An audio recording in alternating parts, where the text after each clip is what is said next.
और दोस्तों आप सभी का आपके अपने परिवार आईडी एग्जाम में स्वागत है। तो कैसे हैं आप सभी के सभी। उम्मीद करते हैं कि आप सभी अच्छे होंगे और आपकी तैयारी भी अच्छी चल रही होगी। तो दोस्तों आज की ये हमारी एसएससी जीडी की ये तीसरी क्लास होगी। इससे पहले हमने 2 क्लास करवा दिया है। जिन लोगों ने वो क्लासों को नहीं देखा है तो चैनल के प्लेलिस्ट में जा कर के देख सकते हैं, या इसी क्लास के नीचे आपको डिस्क्रिप्शन में उन सभी क्लासों का लिंक मिल जाएगा। और साथ ही इसमें जो है आपका यूपी पीईटी के भी जो है प्रीवियस ईयर क्वेश्चनों को सम्मिलित किया गया है, और एसएससी जीडी दोनों को जो है जीएस का सिलेबस लगभग सेम है। इसी वजह से दोनों क्लासेस आपकी एक साथ हो रही हैं। और जिन लोगों ने अभी तक चैनल को सब्सक्राइब नहीं किया है वो लोग भी चैनल को सब्सक्राइब कर दें, ताकि आगे आने वाले क्लासेस के नोटिफिकेशन आप तक पहुंचते रहें। तो चलिए दोस्तों कंटिन्यू करते हैं आज की क्लास को। तो कह रहा है डैश को विकास का आधार माना जाता है। तो बताइए दोस्तों इन चारों में से विकास का आधार किसे माना जाता है। तो अगर बात करें विकास के आधार की, तो विकास का आधार विनिर्माण उद्योग को माना जाता है। तो ऑप्शन नंबर ए आपका करेक्ट हो जाएगा। और इस विनिर्माण उद्योग के द्वारा ही विदेशी मुद्राओं को जो है अर्जित किया जाता है या प्राप्त किया जाता है। किसके द्वारा? विनिर्माण उद्योग के द्वारा ही विदेशी मुद्राओं को जो है अर्जित किया जाता है। ठीक है दोस्तों, आइए अब देख लेते हैं नेक्स्ट क्वेश्चन को। अगला जो क्वेश्चन है कह रहा है कि निम्नलिखित में से कौन सी गतिविधि अर्थव्यवस्था के तृतीय क्षेत्र से संबंधित है। तो बताइए दोस्तों इनमें से कौन सी जो है तृतीय क्षेत्र से संबंधित है। तो राइट आंसर हो जाएगा भंडारण। यही आपका तृतीय क्षेत्र से संबंधित है। ठीक है, दिए गए ऑप्शनों में से।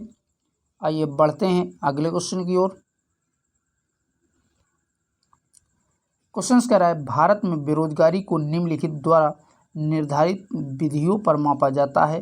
तो बताइए दोस्तों भारत में जो बेरोजगारी होती है उसको किन विधियों द्वारा मापा जाता है।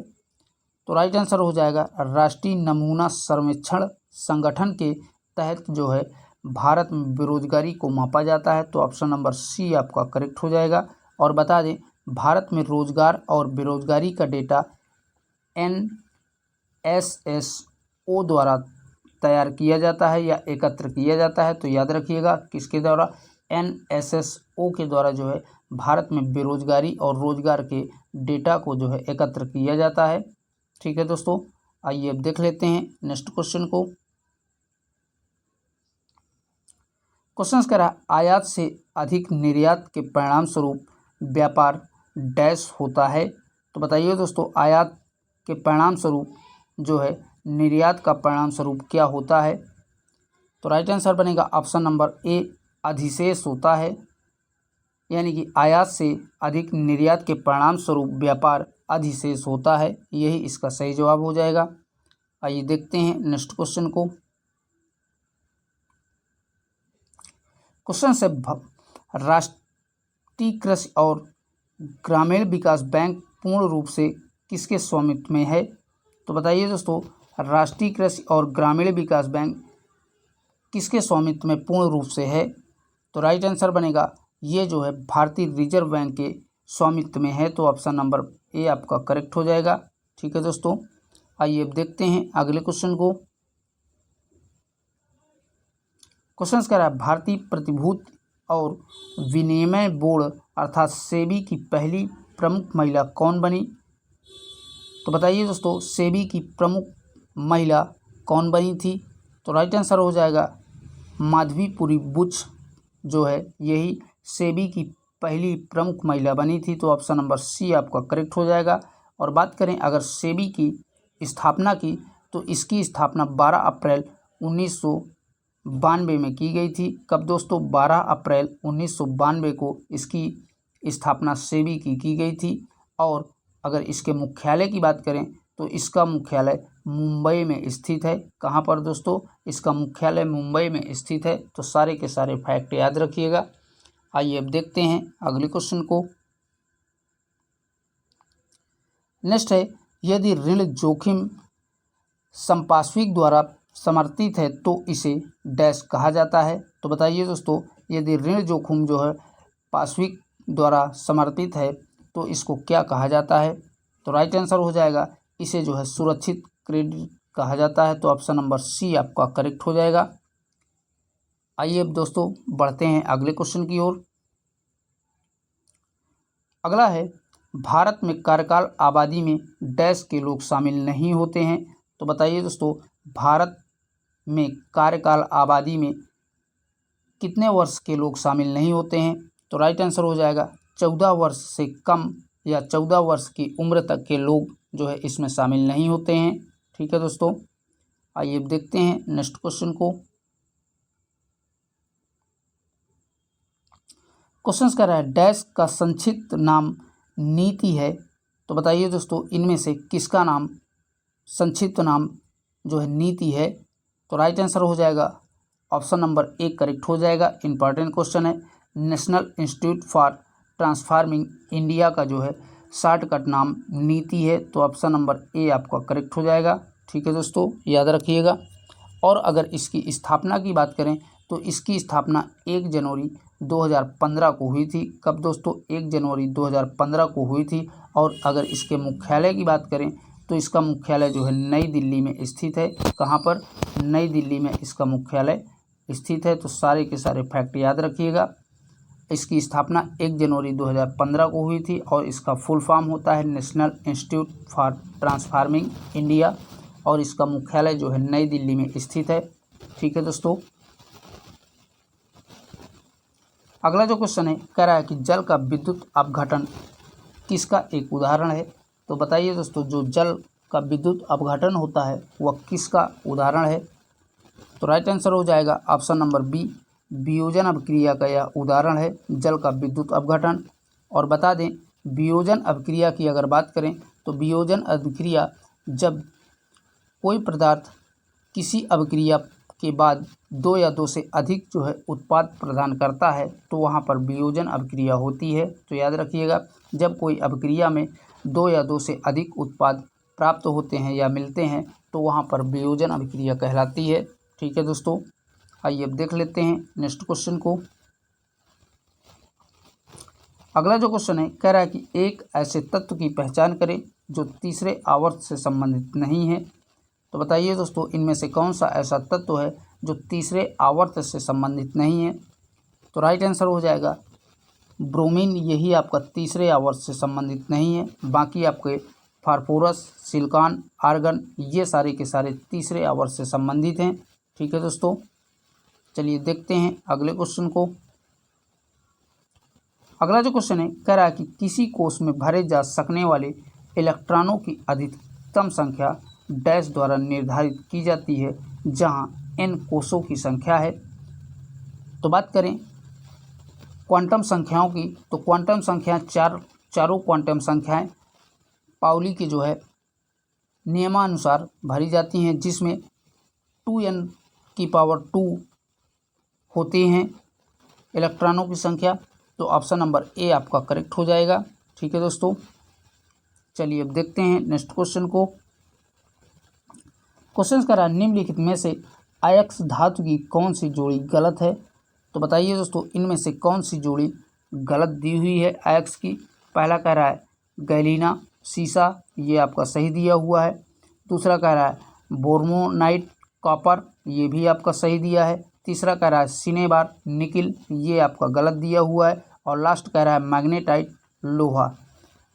तो राइट आंसर इसका बनेगा ऑप्शन नंबर सी, क्योंकि आपको गलत जोड़ी का चयन करना है। तो सिनेबार का अगर आयस्क की बात करें तो ये जो है पारा का आयस्क होता है, जो कि यहाँ पर निकिल दिया हुआ था, गलत है।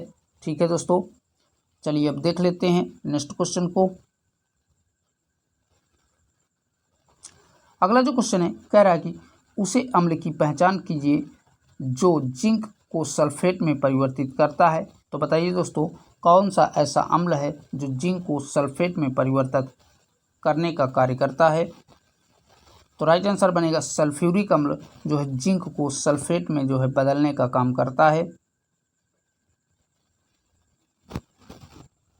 क्वेश्चन कह रहा है डैश नीला विट्रियल अर्थात तूतिया का रासायनिक नाम है। तो इसका रासायनिक नाम जो है तूतिया का कॉपर सल्फेट होता है। तो ऑप्शन नंबर बी आपका करेक्ट हो जाएगा। और इसको जो है नीलाथोथ के नाम से भी जानते हैं। तो याद रखिएगा किसके नाम से, नीलाथोथ के नाम से भी इसे जाना जाता है। आइए अब देखते हैं अगले क्वेश्चन को। क्वेश्चन कह रहा है डैश सिलिकॉन डाइऑक्साइड का सामान्य नाम है। तो बताइए दोस्तों सिलिकॉन डाइऑक्साइड का सामान्य नाम क्या है। तो राइट आंसर हो जाएगा क्वार्टर सिलिकॉन डाइऑक्साइड का सामान्य नाम है। ठीक है, तो ऑप्शन नंबर सी आपका करेक्ट हो जाएगा। क्वेश्चन कह रहा है synthetic fibre, synthetic rubber, plastic, dyestuff drugs निर्माण के लिए किसका उपयोग किया जाता है। तो बताइए दोस्तों इन सब के लिए किसका उपयोग किया जाता है। Synthetic fibre, synthetic rubber, plastic, dyestuff और ड्रग्स के निर्माण के लिए किसका उपयोग किया जाता है। तो राइट आंसर हो जाएगा पेट्रो रसायन का जो है उपयोग किया जाता है। तो ऑप्शन नंबर डी आपका करेक्ट हो जाएगा। ठीक है दोस्तों, और दोस्तों ये सारे के सारे आपके एसएससी जीडी में पूछे हुए क्वेश्चन हैं। चलिए देखते हैं नेक्स्ट क्वेश्चन को। ये सारे क्वेश्चन आपके प्रीवियस ईयर क्वेश्चन पेपर से लिए गए हैं। क्वेश्चन कह रहा है वह रासायनिक अभिक्रिया जिसमें डैश का जोड़ या डैश का निष्कासन को अपचयन कहा जाता है। तो बता दें वह रासायनिक अभिक्रिया जिसमें हाइड्रोजन का जोड़ या ऑक्सीजन का निष्कासन अपचयन कहलाता है। तो इसमें से राइट आंसर बनेगा ऑप्शन नंबर डी। पहले खाली जगह में हाइड्रोजन और दूसरे में ऑक्सीजन भरा जाएगा तो आपका बनेगा वह रासायनिक अभिक्रिया जिसमें हाइड्रोजन का जोड़ या ऑक्सीजन का निष्कासन अपचयन कहलाता है। ठीक है दोस्तों, आइए अब देखते हैं नेक्स्ट क्वेश्चन को। अगला जो क्वेश्चन है कह रहा है कि अवोगाद्रो की संख्या 6.022 इंटू डैश है। तो बताइए दोस्तों अवोगाद्रो की संख्या का पूरा मान क्या होता है।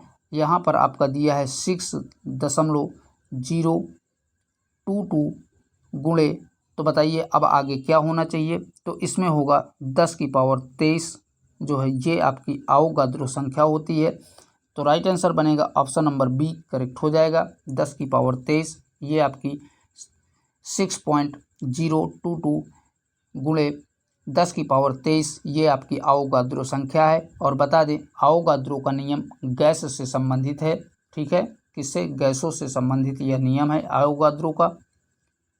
क्वेश्चन कह रहा है निम्नलिखित में 4 में से 3 स्तनपायी के उदाहरण है और इस प्रकार एक समूह बनाते हैं, कौन इस समूह से संबंधित नहीं है। तो बताइए दोस्तों इन चारों में से कौन जो है स्तनपायी नहीं है।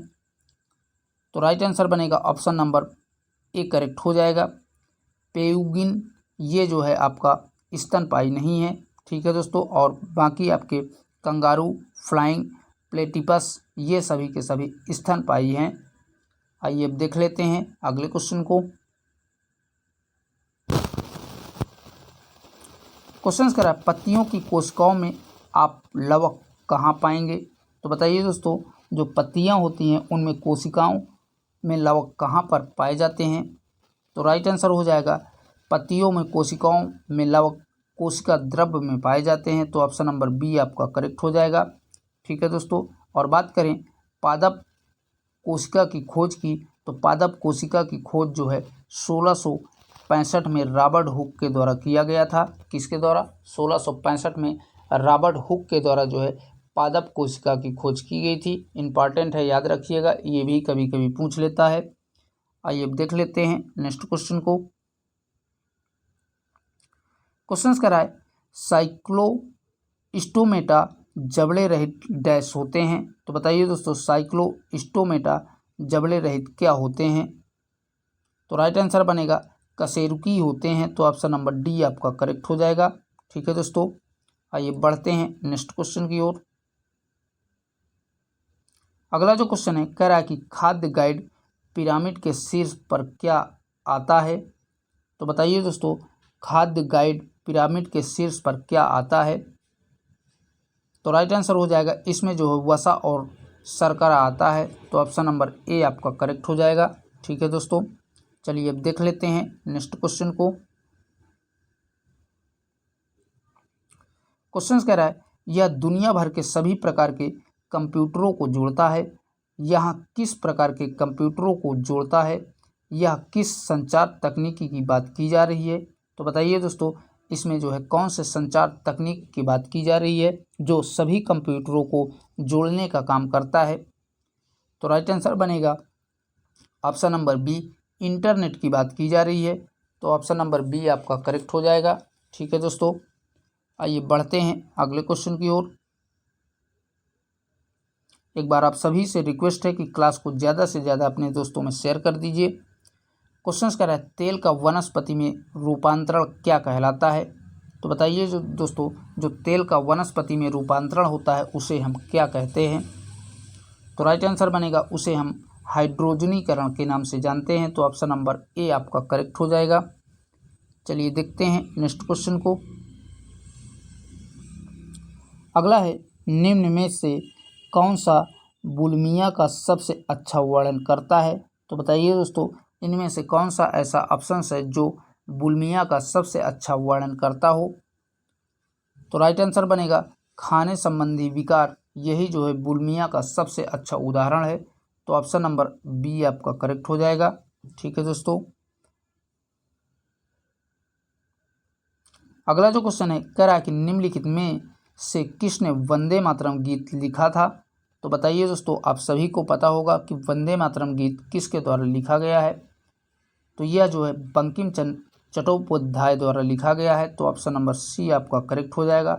और बात करें वंदे मातरम की, तो इसे 1896 में पहली बार कांग्रेस के कोलकाता अधिवेशन में गाया गया था। कब दोस्तों 1896 में पहली बार कांग्रेस के कोलकाता अधिवेशन में इसे गाया गया था। और इसके गाने का समय जो है 65 सेकंड निर्धारित किया गया है। कितना, 65 सेकंड जो है इसके गाने का समय निर्धारित किया गया है। और अगर आपसे पूछे कि राष्ट्रगान का कितने समय के लिए, तो 52 सेकंड के लिए राष्ट्रगान का, और वंदे मातरम का 65 सेकंड के लिए। अगर आपसे पूछता है कि राष्ट्रगान किसके द्वारा गाया गया है, तो रविन्द्रनाथ टैगोर द्वारा लिखा गया है। ठीक है, तो दोनों के दोनों फैक्ट याद रखिएगा। चलिए बढ़ते हैं अगले क्वेश्चन की ओर। क्वेश्चन करा है, गुरु विपिन सिंह ने किस नृत्य शैली में विभिन्न पुरस्कार जीते। तो बताइए दोस्तों, जो गुरु विपिन सिंह थे वो किस नृत्य शैली में विभिन्न प्रकार के पुरस्कारों को जीता था। तो राइट आंसर हो जाएगा मणिपुरी शैली में उन्होंने विभिन्न प्रकार के पुरस्कार जीते थे। ठीक है दोस्तों, क्वेश्चन कर रहा है, नेताजी सुभाष राष्ट्रीय खेल संस्थान निम्नलिखित में से किस शहर में स्थित है। इंपॉर्टेंट है दोस्तों। तो बताइए दोस्तों, नेताजी सुभाष राष्ट्रीय खेल संस्थान कौन से शहर में स्थित है। तो राइट आंसर बनेगा, यह जो है पटियाला में स्थित है। तो ऑप्शन नंबर बी आपका करेक्ट हो जाएगा। और कमेंट बॉक्स में आप बताइए कि पटियाला जो है कहाँ पर, किस राज्य में स्थित है। ठीक है दोस्तों, चलिए बढ़ते हैं अगले क्वेश्चन की ओर।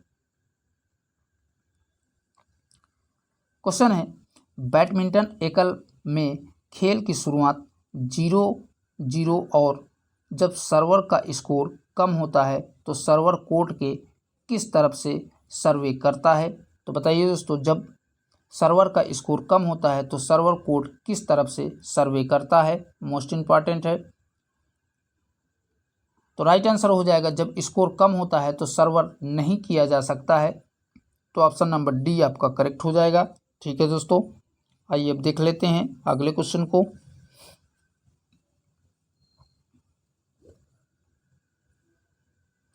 क्वेश्चन कह रहा है, विश्व में पहली बार पंचवर्षीय योजना सोवियत संघ में डैश द्वारा लागू की गई थी। तो बताइए दोस्तों, पूरे विश्व में पहली बार पंचवर्षीय योजना सोवियत संघ में किसके द्वारा लागू की गई थी। तो राइट आंसर हो जाएगा, जोसेफ स्टालिन के द्वारा लागू की गई थी। तो ऑप्शन नंबर डी आपका करेक्ट हो जाएगा। चलिए देखते हैं नेक्स्ट क्वेश्चन को। अगला जो क्वेश्चन है कह रहा है कि निम्नलिखित में से क्या सौर सेल उपयोग करने का एक प्रमुख लाभ है। तो बताइए दोस्तों, सौर सेल उपयोग करने का कौन सा इन चारों में से लाभ है। तो राइट आंसर हो जाएगा, इसमें गतिमान पुर्जे नहीं होते हैं, इसलिए ये लाभदायक है। तो ऑप्शन नंबर बी आपका करेक्ट हो जाएगा। ठीक है दोस्तों, चलिए बढ़ते हैं अगले क्वेश्चन की ओर। अगला है, निम्नलिखित में से किस नियम के अनुसार विद्युत धारा द्वारा उत्पन्न ऊष्मा चालक के प्रतिरोध धारा के वर्ग और इसके परिवाहित होने के समय के समानुपाती होता है? तो बताइए दोस्तों, यह किस नियम के बारे में बता रहा है? तो राइट आंसर हो जाएगा, यह जूल के नियम के बारे में बता रहा है। तो ऑप्शन नंबर ए आपका करेक्ट हो जाएगा। ठीक है दोस्तों, चलिए अब देख लेते हैं अगले क्वेश्चन को। क्वेश्चन कह रहा है, निम्नलिखित में से कौन सी तरंग विद्युत चुंबकीय तरंग नहीं है? तो बताइए दोस्तों, इन चारों में से कौन सी ऐसी तरंग है जो विद्युत चुंबकीय तरंग नहीं है? इंपॉर्टेंट क्वेश्चन है। तो राइट आंसर हो जाएगा, कैथोड किरणें विद्युत चुंबकीय तरंगें नहीं होती हैं, जबकि पराबैंगनी किरणें, गामा किरणें, अवरक्त किरणें, ये तीनों की तीनों विद्युत चुंबकीय तरंग हैं। ठीक है दोस्तों, आइए देख लेते हैं नेक्स्ट क्वेश्चन को। क्वेश्चन कह रहा है, ध्वनि तरंगे जिनकी आवृत्ति डैश हर्ट्ज से कम होती है उन्हें अपशब्द तरंगे कहा जाता है। तो बता दें, जिन ध्वनि तरंगों की आवृत्ति 20 हर्ट्ज से कम होती है उन्हें अपशब्द तरंगे कहा जाता है। तो ऑप्शन नंबर डी आपका करेक्ट हो जाएगा। ये भी आपका इंपॉर्टेंट क्वेश्चन है दोस्तों, कई बार ये आपका एसएससी जीडी में आ चुका है। क्वेश्चन कह रहा है, निम्नलिखित में से किस स्थान पर हड़प्पा संस्कृति की अग्नि वेदियां पाई गई थी? तो बताइए दोस्तों, हड़प्पा सभ्यता की कहाँ पर अग्नि वेदियां पाई गई थी? तो राइट आंसर हो जाएगा, लोथल में जो है इसकी अग्नि वेदियां पाई गई थी। और बता दें, लोथल गुजरात के जो है भोगवा नदी के तट पर स्थित है। तो कभी कभी ये भी पूछ लेता है कि लोथल जो है किस नदी के तट पर स्थित है? तो ये आपका भोगवा नदी के किनारे पर जो है स्थित है, तो याद रखिएगा। ठीक है दोस्तों, आइए बढ़ते हैं अगले क्वेश्चन की ओर। अगला जो क्वेश्चन है, कह रहा कि हड़प्पा लिपि के 10 बड़े आकार के चिन्हों वाला एक शिलालेख निम्न में से किस स्थान पर पाया गया था? तो बताइए दोस्तों, हड़प्पा लिपि का 10 बड़े आकार चिन्हों वाला शिलालेख किस स्थान पर पाया गया था? तो ये जो है धौलावीरा में पाया गया है। तो ऑप्शन नंबर सी आपका करेक्ट हो जाएगा। और अगर धौलावीरा की बात करें तो यह 3 ओर से घिरा हुआ स्थान है। ठीक है दोस्तों, चलिए बढ़ते हैं नेक्स्ट क्वेश्चन की ओर।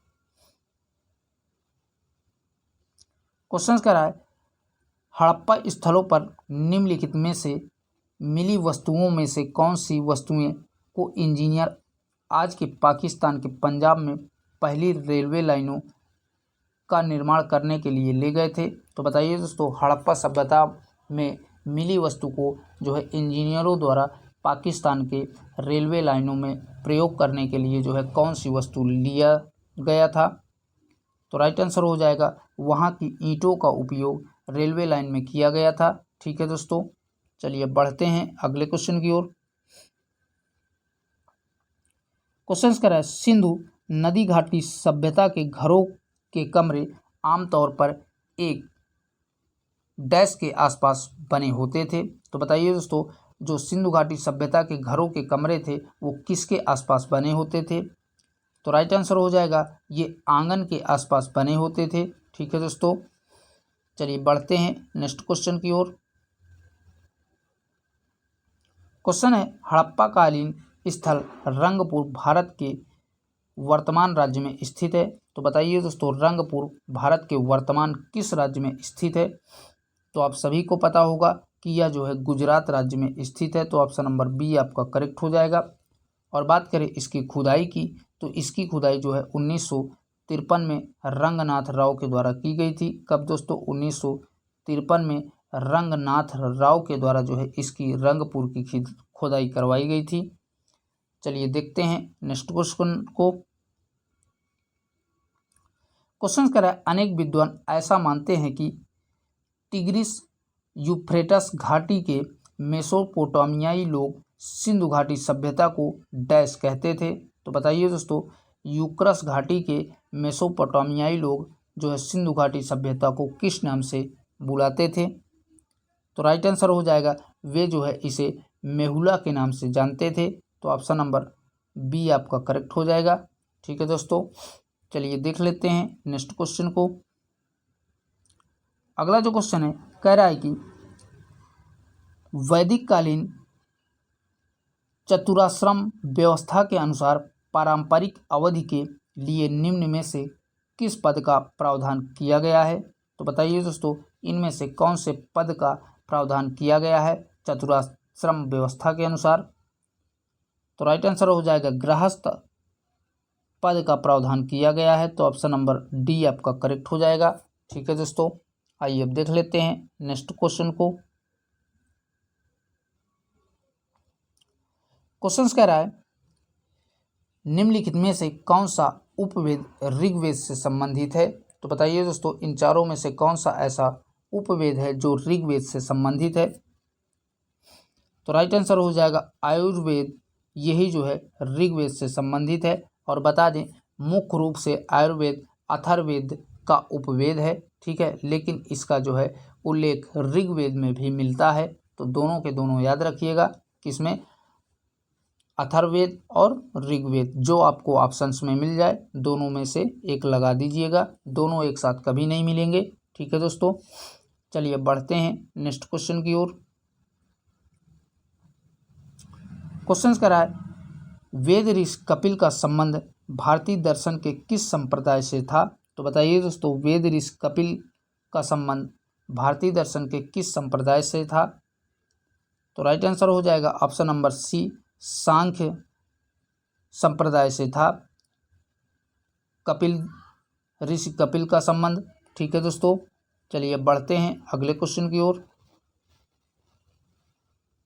क्वेश्चन कह रहा है 5वीं से 4वीं शताब्दी ईसा पूर्व के आसपास बुद्ध के उपदेश का संकलन निम्नलिखित में से कौन सा था? तो बताइए दोस्तों, 5वीं और 4वीं शताब्दी ईसा पूर्व के आसपास बुद्ध के उपदेश का संकलन क्या कहलाता था? तो राइट आंसर हो जाएगा ऑप्शन नंबर बी करेक्ट हो जाएगा। त्रिपिटक के नाम से जाना जाता था इनके जो है उपदेशों का संकलन। चलिए बढ़ते हैं नेक्स्ट क्वेश्चन की ओर। अगला जो क्वेश्चन है दोस्तों कह रहा है कि जातक कथाएं निम्न में से किस संप्रदाय से जुड़ी हुई हैं? तो बताइए दोस्तों, जातक कथाएं किस संप्रदाय से जुड़ी हुई थे? तो ये जो है बौद्ध धर्म से जुड़ी हुई हैं। तो ऑप्शन नंबर डी आपका करेक्ट हो जाएगा। ठीक है दोस्तों, क्वेश्चन कह रहा है 6वीं शताब्दी ईसा पूर्व के बाद तक पंचचिन्हित सिक्के चांदी और निम्न में से किस धातु के बने थे? तो बताइए दोस्तों, चांदी के सिक्के और किस धातु के बने थे? तो राइट आंसर हो जाएगा ताम्र धातु के बने थे। तो ऑप्शन नंबर सी आपका करेक्ट हो जाएगा। ठीक है दोस्तों, आइए देख लेते हैं नेक्स्ट क्वेश्चन को। अगला है निम्नलिखित में से कौन सा 16 महाजनपदों में से एक नहीं है? तो बताइए दोस्तों, इनमें से कौन सा जो है 16 महाजनपदों में से नहीं है? तो राइट आंसर हो जाएगा ऑप्शन नंबर बी कामरूप। ये आपका 16 महाजनपदों का जो है वो नहीं है। रूप कहने का मतलब 16 महाजनपदों में ये नहीं आता है। बाकी आपका कौशल, अंग, कुरु, ये तो उन तीनों के तीनों आपके जो है 16 महाजनपदों में आते हैं। ठीक है दोस्तों, क्वेश्चन कह रहा है अंतिम मौर्य सम्राट की हत्या निम्न में से किसके द्वारा की गई थी? तो बताइए दोस्तों, अंतिम मौर्य सम्राट की हत्या किसके द्वारा की गई थी? तो राइट आंसर बनेगा ऑप्शन नंबर सी करेक्ट हो जाएगा। पुष्यमित्र शुंग के द्वारा अंतिम मौर्य सम्राट की जो है हत्या की गई थी। ठीक है दोस्तों, आइए बढ़ते हैं अगले क्वेश्चन की ओर। क्वेश्चन कह रहा है मौर्य वंश ने निम्न में से किस वंश के बाद मगध पर शासन किया था? तो बताइए दोस्तों, मौर्य वंश ने किस वंश के बाद मगध पर अपना कब्जा या अधिकार जमाया था? तो राइट आंसर हो जाएगा नंद राजवंश के बाद मगध ने जो है शासन किया था। तो ऑप्शन नंबर ए आपका करेक्ट हो जाएगा। ठीक है दोस्तों, तो दोस्तों आज के लिए इतना ही। यहीं तक आज की क्लास में मोस्ट क्वेश्चन थे जो कि हमने आपके साथ डिस्कस किया। और क्लास को ज़्यादा से ज़्यादा अपने दोस्तों में शेयर कर दीजिए। और जिन लोगों ने अभी तक चैनल को सब्सक्राइब नहीं किया है तो आप सभी से रिक्वेस्ट है कि चैनल को भी सब्सक्राइब कर दीजिए। फिर मिलेंगे इसकी क्लास 4 लेकर के। तब तक के लिए बाय बाय, टेक केयर, जय हिंद।